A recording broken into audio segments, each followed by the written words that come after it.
হ্যাঁ, গত বছরে তো এই 1.5 বিঘা পুকুরটাকে তো ভরাট করছিল।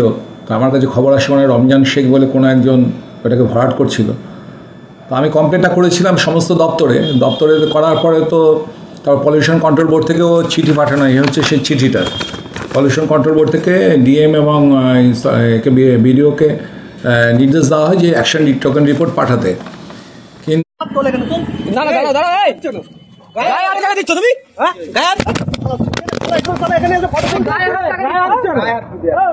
তো তারপরে ওইটা ওরা যেটা ভরাট করেছিল আবার মাটিটা তুলে পুকুরটাকে আবার ওই অবস্থায় ফিরিয়ে নিয়ে আসে, রেস্টোর করে আর কি। কিন্তু গত মাসে শুনলাম যে এটাকে ভরাট করেছে। আমাকে কালকে একজন খবর দিল এবং ছবিও ভিডিও পাঠালো।